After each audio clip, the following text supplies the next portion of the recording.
Di Jazirah Arab sebelum era Islam, dunia terasa gelap dan suram. Pembunuhan terjadi di mana-mana. Hamba sahaya disiksa, perempuan dikubur hidup-hidup. Kenapa bisa begitu? Mari kita selami. Seperti apa rasanya hidup di zaman jahiliyah? Di zaman jahiliyah, identitas pribadimu lebur ke dalam kabilahmu. Individu hampir tidak memiliki arti. Yang ada hanya kolektif. Sistem operasi yang menjalankan seluruh masyarakat ini disebut asabiyah atau fanatisme kesukuan yang ekstrim. Inilah yang menentukan rasa amanmu setiap hari. Jika kamu anggota suku Quraisy di Mekah atau suku Ghatafan yang ditakuti di gurun, kamu bisa berjalan dengan dada tegak. Kamu disegani. Semua orang tahu, jika ada yang berani menyentuh sehelai rambutmu, mereka berurusan dengan seluruh klanmu yang siap menghunus pedang. Prinsip mereka jelas, yaitu menolong saudara, baik mereka yang menindas ataupun mereka yang ditindas. Urusan siapa yang benar atau salah, itu nomor 2. Solidaritas darah adalah nomor 1. Ini adalah bahan bakar yang menyulut perang antar suku yang bisa berlangsung puluhan tahun. Seringkali hanya karena masalah sepele seperti perebutan sumber air atau seekor unta. Tapi rasanya akan sangat berbeda jika kamu seorang maula, orang asing yang mencari suaka ke suku besar, atau lebih parah, seorang budak. Kamu adalah warga kelas 3. Kamu mungkin aman di bawah perlindungan majikanmu, tapi jika kamu dihina di pasar, tidak ada kabilah besar yang akan memulai perang untuk membela kehormatanmu. وصلت إلى ضواحي مكة آمل أن أجد الأمان بين أهلها. Secara ekonomi, Jazirah Arab terpecah dalam 2 dunia. Para Badui hidup di gurun yang keras dan serba tak pasti. Mereka menggembala unta dan domba, selalu berpindah mencari air dan kekeringan menghantam terus-menerus. Dalam kehidupan semacam ini, ghazwa atau merampok menjadi bagian dari siklus bertahan hidup. Mengambil ternak atau barang kafilah suku lain dianggap tindakan berani dan wajar. Mekah menghadirkan suasana lain. Kota itu tumbuh sebagai pusat perdagangan internasional karena letaknya di jalur rempah yang menghubungkan Yaman dan Suriah. Ka'bah menjadi fondasi kemakmuran. Tanah haram menciptakan wilayah aman tempat kekerasan dilarang, memberi ruang bagi elit Quraisy untuk membangun jaringan dagang dan diplomasi. Ada satu unsur budaya yang memberi pengaruh besar, puisi. Pada masa jahiliyah, puisi berperan sebagai media, catatan sejarah, dan senjata psikologis. Penyair menjadi wajah suku. Puisi membentuk reputasi, mengangkat martabat kabilah, atau meruntuhkan mental lawan dalam satu baris. Pasar Ukaz menjadi arena terbesar bagi adu kata dan kebanggaan suku. Dalam urusan spiritual, masyarakat jahiliyah memeluk kepercayaan yang tersebar. Ka'bah menaungi ratusan berhala yang mewakili dewa-dewi kabilah. Al-Lata, Al-Uzza, dan Manat dihormati sebagai tokoh utama. Sementara Hubal menjadi pusat pemujaan di Mekah. Ibadah berjalan dalam pola transaksional. Orang memohon kelancaran dagang, kesuburan, hujan, atau keselamatan perjalanan melalui persembahan. Azlam digunakan untuk meminta keputusan penting. Terbang burung atau arah angin dianggap sebagai isyarat nasib. Tradisi menjadi fondasi rasa hormat pada leluhur, dan berhala memberi pemasukan besar melalui arus peziarah yang datang sepanjang tahun. Di bawah tatanan itu, struktur sosial menunjukkan kekejamannya. Budak diperlakukan seperti barang. Mereka bisa dibeli, diwariskan, dan dihukum semaunya. Bilal bin Rabah merasakan kerja tanpa henti dan kekerasan yang dijadikan tontonan publik. Tubuhnya diseret di atas pasir Mekah pada siang terik, lalu ditindih batu panas. Habab bin Al-Arad merasakan punggungnya ditempel besi membara oleh majikannya. Perempuan menghadapi posisi yang rapuh. Banyak kabilah menempatkan mereka sebagai bagian dari harta keluarga tanpa hak waris. Seorang janda bisa dipindahkan kepada putra tertua suaminya. Puncak kekejaman muncul dalam praktek penguburan bayi perempuan. Sebagian pria memandang kelahiran anak perempuan sebagai beban berat. Mereka takut pada potensi penculikan saat perang, turunnya kehormatan suku, dan tambahan beban ekonomi. Bayi dibawa ke padang pasir, digali lubang, dan ditimbun hidup-hidup. Al-Quran menggambarkan bagaimana wajah seorang ayah berubah muram ketika mendengar kabar kelahiran putrinya, diliputi aib dan tekanan tradisi.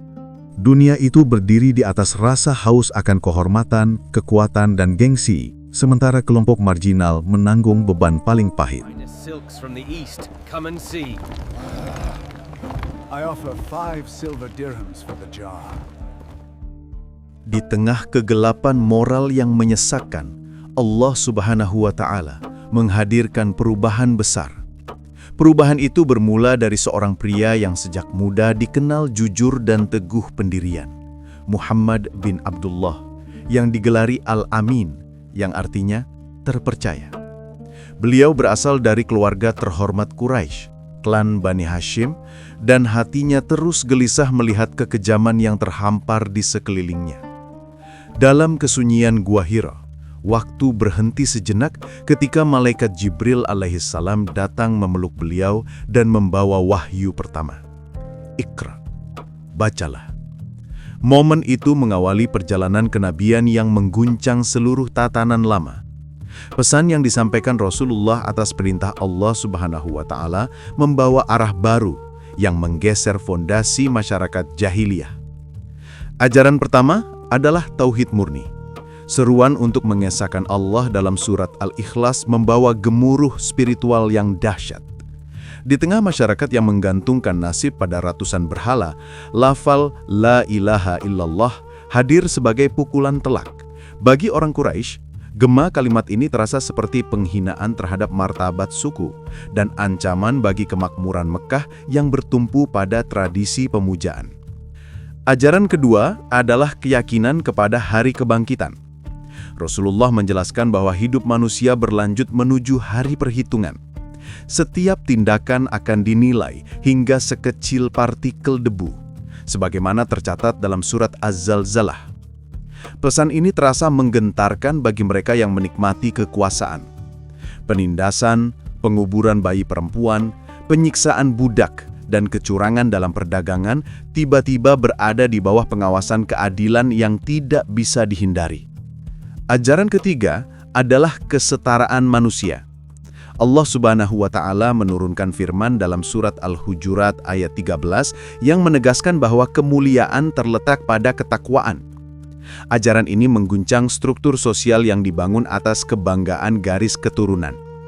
Islam mengangkat martabat setiap manusia. Bilal bin Robah, seorang budak berkulit hitam dari Afrika, berdiri tegak sebagai contoh bahwa nilai seseorang lahir dari ketakwaannya kepada Allah, bukan dari status sosial. Para bangsawan Mekah merasakan guncangan besar. Mereka terbiasa memandang diri berada di puncak hierarki. Pesan tentang kesetaraan terasa seperti serangan terhadap posisi mereka. Namun bagi kaum lemah, pesan itu hadir sebagai angin sejuk. Para budak, kaum miskin, dan perempuan merasakan harapan baru. Mereka menemukan pengakuan sebagai manusia yang memiliki nilai penuh di hadapan Sang Pencipta. Dunia sosial yang dingin dan kejam tiba-tiba memunculkan celah cahaya bagi mereka yang selama ini hidup tertindas. Para elit Mekah tidak akan membiarkan tatanan sosial, ekonomi, dan agama mereka runtuh begitu saja. Ketika propaganda dan ejekan gagal menghentikan dakwah, mereka beralih ke metode yang mereka paling pahami, kekerasan. Bagi para pengikut Islam awal, terutama dari kalangan lemah dan budak, menerima Islam berarti sebuah kesiapan untuk menghadapi siksaan fisik yang brutal. Bagi Bilal bin Robah, ini adalah ujian iman paling murni. Majikannya, Umayyah bin Khalaf, yang dulu dia layani, kini menyeretnya ke padang pasir di bawah terik matahari Mekah. Dia dipaksa mengalami perih tak terperi saat kulit telanjangnya menyentuh pasir yang membakar dan menahan sesak nafas yang luar biasa saat batu panas raksasa diletakkan di atas dadanya. Saat Umayyah menuntutnya untuk kembali menyebut nama Lata dan Uzza, cinta pada Allah di dalam hatinya jauh lebih kuat. Jawabannya hanya Ahad. Ahad. Kemudian lihatlah keluarga Yasir yang mengalami teror kolektif. Yasir, istrinya, Sumayyah, dan putranya Ammar disiksa bersama-sama di depan publik oleh Abu Jahal. Mereka dipaksa menghadapi dilema memiluhkan, melihat orang yang mereka cintai disakiti. Puncaknya adalah kengerian saat Sumayyah binti Khobat, seorang perempuan tua yang lemah, dengan berani menolak untuk murtad. Amarah biadab dari Abu Jahal membuatnya menombak Sumayyah hingga wafat, menjadikannya syahidah pertama dalam sejarah Islam. Namun bagaimana dengan Rasulullah sendiri? Kaum Quraisy tidak bisa membunuhnya dengan mudah. Beliau masih dilindungi oleh As-Sabiyah pamannya, Abu Thalib, kepala Bani Hashim yang sangat dihormati. Karena tidak bisa menyentuh fisik Nabi, mereka menggunakan senjata lain, sanksi ekonomi total. Seluruh klan Bani Hashim dan Bani Muthalib yang setia melindungi Nabi pun akhirnya diboikot. Tidak boleh ada jual beli, tidak boleh ada pernikahan. Ini adalah kondisi isolasi dan kelaparan. Selama 3 tahun, mereka terkurung di sebuah lembah, harus bertahan dari tangisan anak-anak yang kelaparan di tengah malam.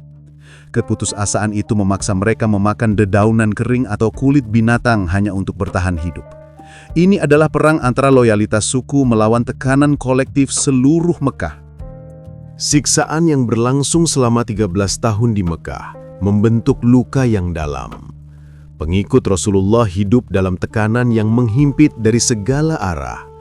Blokade ekonomi, penghinaan, isolasi, penyiksaan yang dipertontonkan di jalanan, semuanya menumpuk hingga umat berada di ujung ketahanan mereka.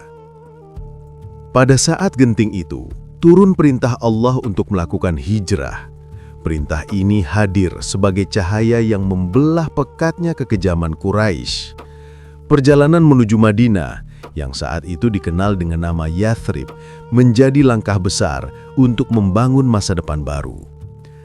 Hijrah ini membawa arah baru bagi seluruh semesta keyakinan, seakan ada pisau tak terlihat yang membelah dunia lama dan membuka dunia baru yang siap menerima wahyu.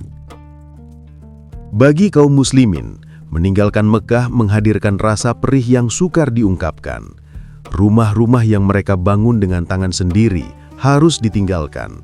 Kebun yang mereka rawat sejak kecil ditinggalkan. Tembok-tembok yang menyimpan masa kecil dan suara keluarga ditinggalkan. Mereka bergerak ke tanah asing dengan membawa iman sebagai satu-satunya harta yang mereka genggam. Mereka berjalan dengan dada yang penuh tekad.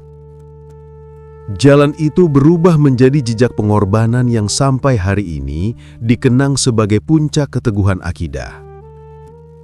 Setibanya di Madinah, Rasulullah tidak mendirikan tembok pertahanan. Beliau justru menegakkan fondasi sosial yang menyatukan manusia. Kaum muhajirin yang tiba dengan pakaian yang tercabik dan harta yang hilang dipertemukan dengan kaum Ansor yang membuka pintu rumah mereka selebar langit. Di kota itu tumbuh ikatan baru yang lahir dari iman, yaitu ukhuwah Islamiyah. Ikatan ini menata ulang hubungan manusia. Seorang Ansor membagi ladang kurmanya. Seorang muhajirin menemukan kenyamanan dalam pelukan saudaranya yang berasal dari tanah yang sama sekali asing. Kedua kelompok itu berdiri di bawah satu kalimat yang menyatukan hati, yaitu persaudaraan karena Allah. Langkah berikutnya adalah penyusunan Piagam Madinah di bawah bimbingan Rasulullah. Dokumen ini menata kehidupan kota yang sebelumnya dipenuhi ketegangan antar suku. Piagam Madinah menetapkan hak dan kewajiban bagi Muslim, Yahudi, dan seluruh klan. Setiap warga merasakan hadirnya keadilan.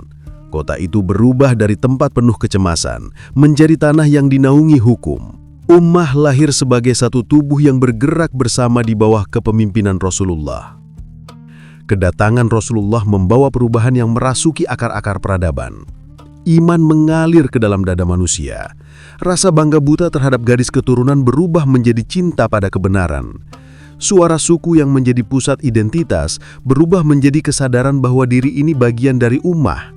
Jazirah Arab yang dulu terpecah menjadi panggung bagi peradaban baru yang memancarkan cahaya ke seluruh dunia. Perempuan mendapat tempat terhormat, budak dipandang sebagai manusia yang memiliki martabat, dan hubungan antar manusia dibangun atas nilai yang diturunkan oleh Allah. Semua perubahan itu mengguncangkan struktur lama dengan sangat kuat. Fanatisme suku, status perempuan, dan sistem perbudakan adalah bagian dari fondasi sosial yang berurat akar. Setiap bagian memiliki tantangannya sendiri. Kamu bisa menuliskan pandanganmu tentang tantangan terbesar dari perubahan itu di kolom komentar. Dan untuk kamu yang menikmati kajian sejarah yang menelusuri rasa dan dampaknya, dukung terus channel Tawarik dengan menekan like, share, dan subscribe. Terima kasih sudah menonton.